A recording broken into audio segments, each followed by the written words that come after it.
ये नीतीश जी के लिए एक संजीवनी का काम करेगा।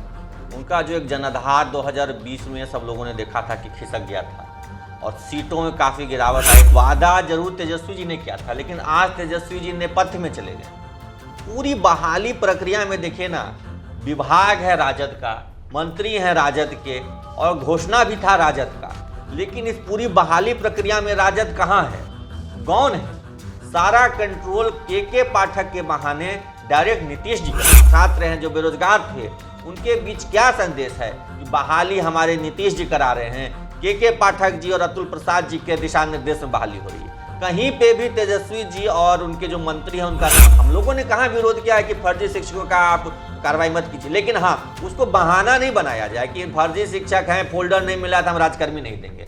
आप हमें राजकर्मी दीजिए। हमने कभी भी या किसी भी शिक्षक ने, कोई भी शिक्षक है जो दिल से पढ़ाना चाहता है, कभी किसी ने ये नहीं कहा कि हाँ के पाठक जी शिक्षा के क्षेत्र में सुधार कर रहे हैं तो गलत कर रहे हैं, बच्चों को विद्यालय आने के लिए कह रहे हैं तो गलत कह रहे हैं, जो बच्चे नहीं आ रहे हैं उनका नामांकन रद्द करवा रहे हैं तो गलत कर रहे हैं। अभिभावकों के दबाव में हम लोग उनका नाम नहीं काट पाते, लेकिन अब के पाठक जी ने हमें ये ताकत दी है कि कोई बच्चा 3 दिन नहीं आता है तो हम उसको नोटिस दें, और 15 दिन नहीं आता तो नाम काट दें। तो हम लोग कर रहे हैं और इस दबाव में बच्चे पढ़ने आ रहे हैं। शिक्षक आ जाएंगे तो बरामदे पे पढ़ा लेंगे, खुले छत पे पढ़ा देंगे, खुले मैदान में पढ़ाएंगे। अरे पटना में आप देखते हैं ना आईएएस की तैयारी, वहाँ गंगा घाट किनारे की। देखिए विभाग तो आईएएस है, उनको तो जनता के बीच जाना नहीं है, जनता के बीच तो राजनेता जाते हैं। तो राजनेताओं का ये दबाव है, ये कहना है कि जब राजकर्मी हम दे ही रहे हैं तो ये परीक्षा की बाध्यता वाली बात, जो विभागीय परीक्षा वाली बात, उसको साइड किया जाए और डायरेक्ट सबको राजकर्मी। नमस्कार, आप देख रहे हैं द बिहार टॉप। मैं हूं आदेशपुरी। हमारे साथ हैं चर्चा के लिए शिक्षक हैं, शिक्षक नेता हैं अमित विक्रम जी, और हम चर्चा करेंगे नीतीश कुमार के शिक्षा को लेकर कार्यों को। आपको बता दें कि नीतीश कुमार के पाठक को शिक्षा विभाग का अपर मुख्य सचिव बनाए जून में, और इससे पहले आपको हम बता दें कि अप्रैल में ही नई शिक्षक नियमावली लेकर आए। उसके विरोध हुआ, के पाठक का विरोध हुआ, लेकिन आपको बता दें कि अब परिस्थितियां ऐसी बन रही हैं कि नीतीश कुमार के लिए यही तुरुप का पत्ता बनते जा रहा है। यानी कि जो आरोप लगता है नीतीश कुमार में कि उनका राजनीतिक भूमि खिसक चुका है, हम चर्चा करेंगे कि कैसे नीतीश कुमार शिक्षा व्यवस्था में परिवर्तन करके भर्तियों को लाकर फिर से अपना एक बहुत बड़ा जनाधार बना रहे हैं। और सबसे बड़ी बात, ये जनाधार ऐसा बन रहा है जो कि जाति धर्म से ऊपर उठकर है। हमारे साथ है अमित विक्रम, इनसे ही चर्चा करेंगे। सबसे पहले चर्चा, आप लोग का बहुत बड़ा एक मांग जो वर्षों से आप करते आए हैं, राजकर्मी का दर्जा, सरगर्मी बढ़ गई है और संभावना है कि बहुत जल्द आप लोग को मिल भी सकता है। कितना लाभकारी होगा ये नीतीश कुमार के लिए? आप लोग के लिए तो है ही, आप लोग तो शुरू से चर्चा करते रह रहे हैं। देखिए, नीतीश जी के लिए एक संजीवनी का काम करेगा। उनका जो एक जनाधार 2020 में सब लोगों ने देखा था कि खिसक गया था और सीटों में काफ़ी गिरावट आई थी, वोटिंग परसेंटेज उनके पार्टी का बहुत कम हो गया था, उसमें गुणोत्तर वृद्धि होगी। क्योंकि आप एक बात समझिए कि जो शिक्षक हैं, डायरेक्ट वोटिंग कैपेसिटी उनकी एक लोकसभा में 50,000 वोट की है। एक लोकसभा में 50,000 वोट मायने रखता है, और खास करके इस लोकसभा चुनाव में जबकि close neck to neck fight होने की संभावना है, वैसे में एक ऐसा वोट बैंक जो जाति धर्म से ऊपर उठ के वोट करता है, जो शिक्षकों और उनके परिवार, उनका अपना परिवार 4.5 लाख शिक्षक हैं और 5 सदस्य भी उनके परिवार में मान लें तो 20 लाख, 40 सीट पर आप हिसाब लगा लीजिए कि 50,000 प्रति सीट वोटर है। तो ये उनको एक बूस्ट देगा, एक ऐसा बूस्ट जो कि जहां क्लोज मार्जिन में जीत हार की संभावना होगी, वो सीधा नीतीश जी के पक्ष में घूम जाएगा। वो पूरा सुई जो है वो एक तरह से चुनाव में समझिए कि संजीवनी प्रदान करेगा, और उनकी जो इवन सीट शेयरिंग में जो बार्गेनिंग कैपेसिटी है नीतीश जी की, वो बढ़ेगी अब। क्योंकि 2020 के चुनाव के आधार पर सब लोग कह रहे थे नीतीश जी समाप्त हो रहे हैं, उनकी आभा मंडल जो थी वो कम हो गई है, लेकिन अभी आप आम जन में जाके देखिए। लेकिन एक चीज प्रश्न मैं पूछना चाहूँगा, ये जितना भी हो रहा है, चाहे बहाली लाखों लाख हो या फिर राजकर्मी का दर्जा हो, 2020 के चुनाव में वादा तो ये तेजस्वी किए थे, लेकिन वोट आप बता रहे हैं कि नीतीश कुमार का बढ़ेगा, आधार उनका बढ़ेगा। बिल्कुल, देखिए वादा जरूर तेजस्वी जी ने किया था, लेकिन आज तेजस्वी जी नेपथ्य में चले गए। पूरी बहाली प्रक्रिया में देखिए ना, विभाग है राजद का, मंत्री हैं राजद के और घोषणा भी था राजद का, लेकिन इस पूरी बहाली प्रक्रिया में राजद कहाँ है, कौन है? सारा कंट्रोल के पाठक के बहाने डायरेक्ट नीतीश जी के पास। सारी चर्चा के पाठक जी की होती है और उनके बहाने नीतीश जी की होती है। आम जनता में जो युवा हैं, जो छात्र हैं, जो बेरोजगार थे, उनके बीच क्या संदेश है कि बहाली हमारे नीतीश जी करा रहे हैं, के पाठक जी और अतुल प्रसाद जी के दिशा निर्देश में बहाली हो रही है।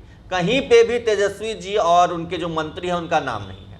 तो घोषणा उन्होंने जरूर किया था, उन्होंने वादे जरूर किए थे, लेकिन आज क्रेडिट जो है इस पूरे बहाली प्रक्रिया का, जो करीब 2 लाख बहाली हो रही है और करीब 1 लाख के लगभग बहाली होनी है अगले कुछ महीनों में, उस सारी 3 लाख बहालियों का जो क्रेडिट है वो सीधा सीधा नीतीश जी के हाथों में जा रहा है। माननीय मंत्री जी की जो शिथिलता है या उनकी कहिए कि निष्क्रियता जो है, उस कारण से राजद इस क्रेडिट के खेल में पिछड़ गया है। आम जनता में, युवाओं में सीधा नीतीश जी के प्रति एक धन्यवाद की भावना है। उनको सभी अभ्यर्थी, सभी छात्र उनको धन्यवाद दे रहे हैं कि नीतीश जी ने इतनी बड़ी बहाली प्रक्रिया को भी सुचारू ढंग से, बिना किसी धांधली के इसको पूर्ण करवाया है। अमित जी, आपको मैं 3-4 सालों से जान रहा हूँ। आप जब भी आते थे इतना मीठा नीतीश जी के लिए कभी नहीं बोले, कारण क्या है? देखिए, नीतीश जी से हम शिक्षकों की कोई व्यक्तिगत दुश्मनी तो है नहीं।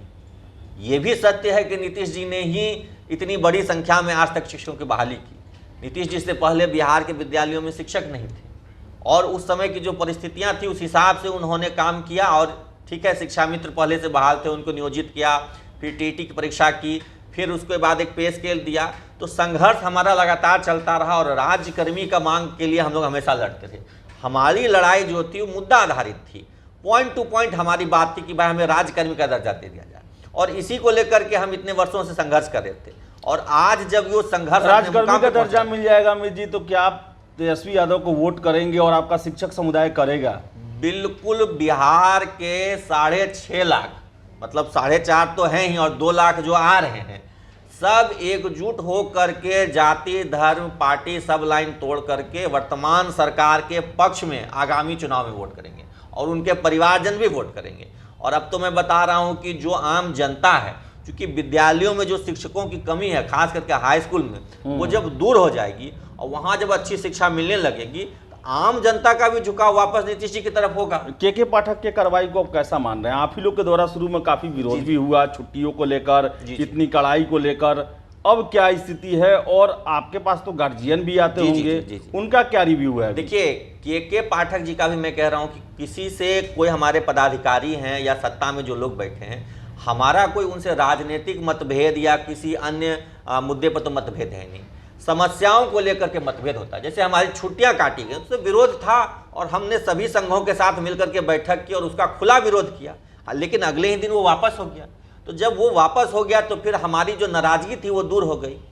हमने कभी भी या किसी भी शिक्षक ने, कोई भी शिक्षक है जो दिल से पढ़ाना चाहता है, कभी किसी ने ये नहीं कहा कि हाँ के पाठक जी शिक्षा के क्षेत्र में सुधार कर रहे हैं तो गलत कर रहे हैं, बच्चों को विद्यालय आने के लिए कह रहे हैं तो गलत कह रहे हैं, जो बच्चे नहीं आ रहे हैं उनका नामांकन रद्द करवा रहे हैं तो गलत कर रहे हैं। हम भी चाहते थे कि ये व्यवस्था लागू, क्योंकि बच्चों का नाम विद्यालय में है, पढ़ने जाते थे कोचिंग में, पढ़ने जाते थे प्राइवेट स्कूल में, और अभिभावकों के दबाव में हम लोग उनका नाम नहीं काट पाते थे। लेकिन अब के पाठक जी ने हमें ये ताकत दी है कि कोई बच्चा 3 दिन नहीं आता है तो हम उसको नोटिस दें, और 15 दिन नहीं आता तो नाम काट दें।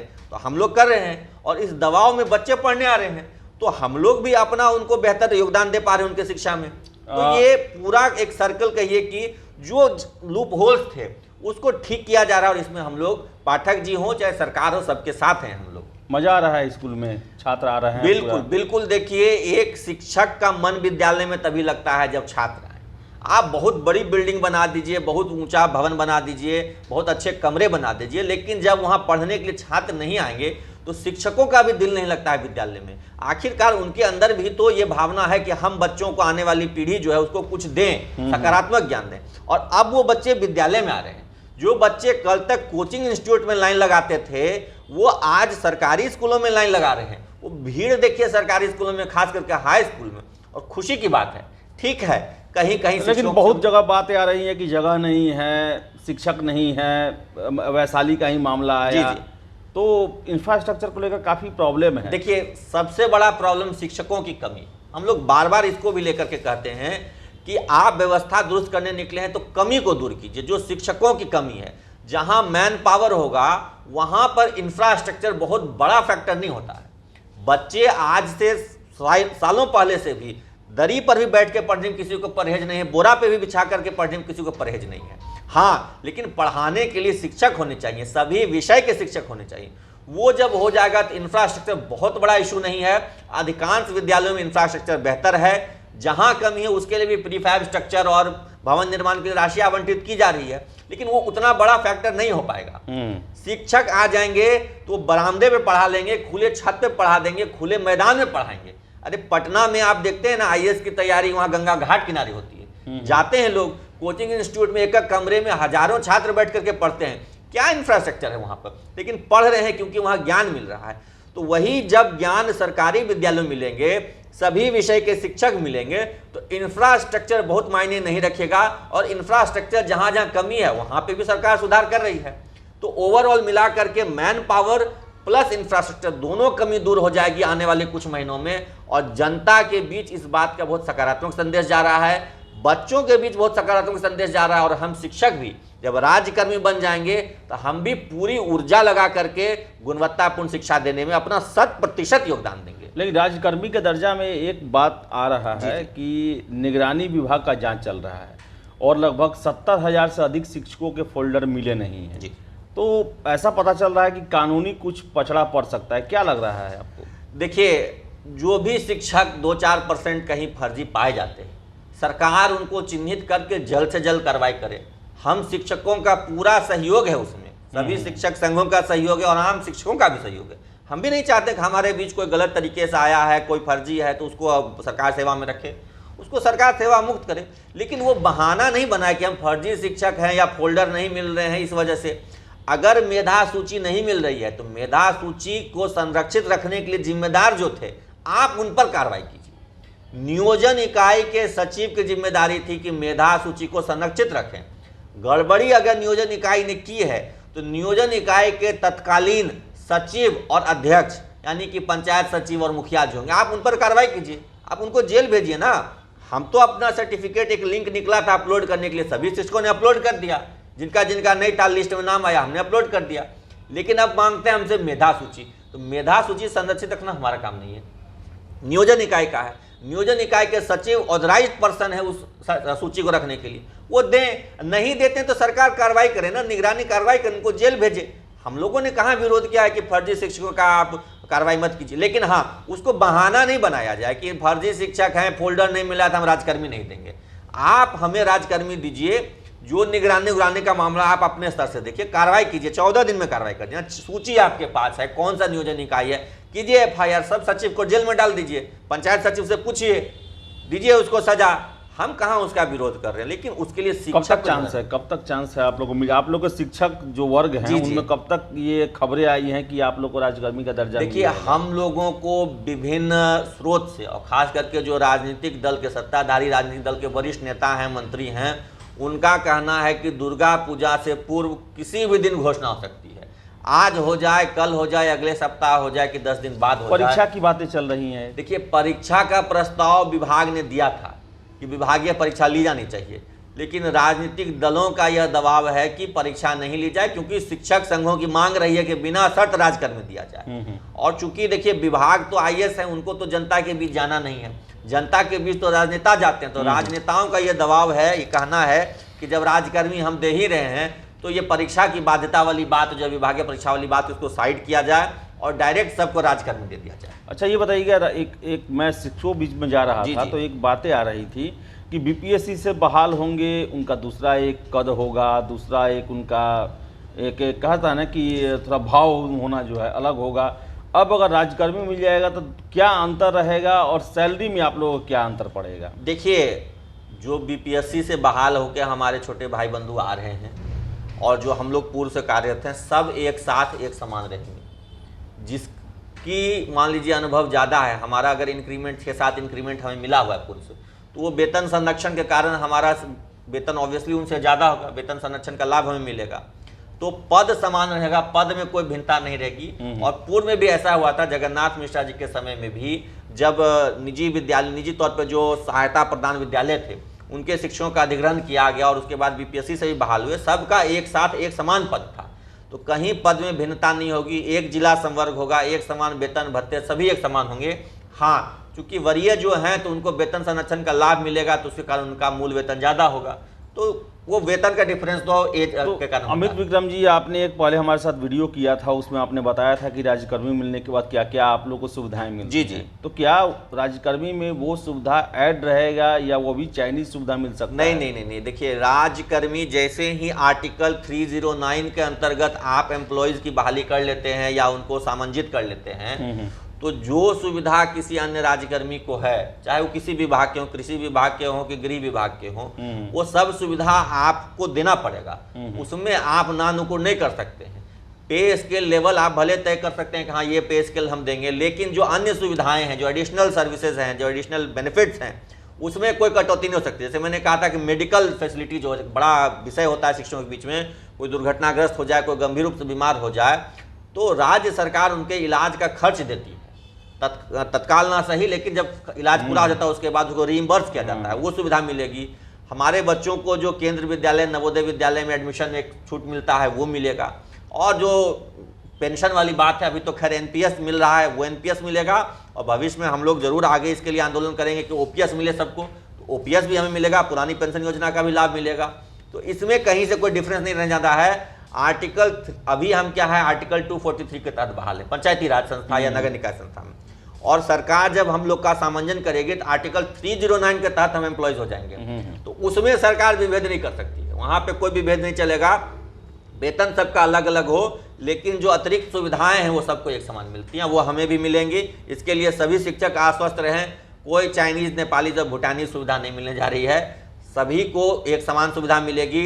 सभी शिक्षक एक कैडर में, जिला संवर्ग में रहेंगे, सब एक साथ भाई बंधु मिल करके विद्यालय में गुणवत्तापूर्ण शिक्षा देंगे। शिक्षकों का जो मूल दायित्व है बच्चों को पढ़ाना, उसमें तन मन लगा करके समर्पित हो जाएंगे। और ये भी बता दें कि नीतीश कुमार के लिए ये संजीवनी का काम कर रहा है। और आपको बताएं कि एक नया जो उनका वोट बैंक है, अगर इसको हम कितने लोग कहते हैं कि ये सारे काम जो हैं राजनीति के उद्देश्य से हो रहे हैं, चुनाव के उद्देश्य से हो रहे हैं, तो उसी उद्देश्य से अगर माने तो नीतीश कुमार का एक नया जो है वो राजनीतिक जमीन तैयार हो रहा है। और सबसे बड़ा प्रश्न है कि जिन तेजस्वी यादव ने इन मुद्दों को उठाया था वही इसमें पीछे हो गए हैं।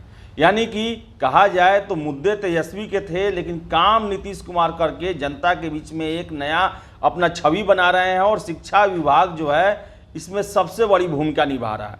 आप सोच सकते हैं कि जब छात्र रोज स्कूल में जाएं, गार्जियन के पैसे बचते हैं, उन्हें अच्छा लगता है कि उनके घर के बगल में स्कूल है और वहाँ पर अच्छी शिक्षा दी जा रही है, तो अभिभावक में भी सरकार को लेकर एक पॉजिटिव माहौल बनता है। शिक्षक भी खुश इसलिए हैं कि उनकी मांगों को पूरा किया जा रहा है, युवा इसलिए खुश हैं क्योंकि बहाली लंबे चौड़े पैमाने पर की जा रही है। तो कहा जाए तो नीतीश कुमार के लिए एक नया वोट बैंक तैयार हो रहा है। और ये वोट बैंक जो है जाति, धर्म, क्षेत्र सभी से उठ के है, पढ़ा लिखा है। विकास पुरुष जो उनको कहा जाता है, वो फिर से वो स्थापित होंगे, विकास पुरुष वो फिर से स्थापित होंगे, ये कहना है। और आप देख सकते हैं अमित विक्रम के चेहरे पर खुशी है। और नीतीश कुमार को लेकर ये पिछले 4-5 सालों से जिस तरह आक्रामक रुख रखते थे, आज अमित विक्रम जी उनका प्रशंसा कर रहे हैं। तो इसी से आप समझ सकते हैं कि अन्य शिक्षक वर्ग जो हैं, अभ्यर्थी जो हैं, उनमें कैसा सरकार को लेकर स्थिति होगी।